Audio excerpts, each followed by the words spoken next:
মোহাম্মদপুরে মামুনুল হক ভাড়াটিয়া থাকে না।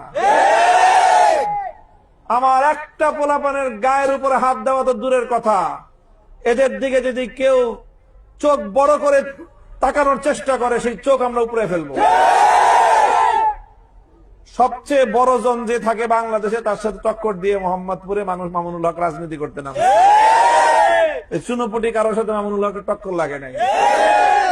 টক্কর লাগছে তো লাগছে বাংলাদেশে নাম্বার 1 পার্সনের সাথে। 3 বছর টক্কর করছে মামুনের সাথে। মামুনুল হকের সাথে টক্কর লাগার পরে এখন মামুনুল হক মোহাম্মদপুরে আছে, বাংলাদেশে আছে, যে টক্কর দিয়েছিল সে নাই। কাজেই মনে রাখো, অন্য কেউ যদি টক্কর দেওয়ার চিন্তা করো আগে 10 বার ভাববা।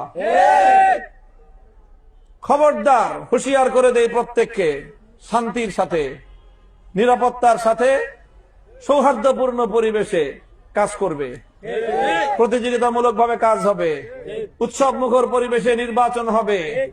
হুমকি ধমকির দিন শেষ, পেশি শক্তি আর মাস্তানি করার দিন শেষ।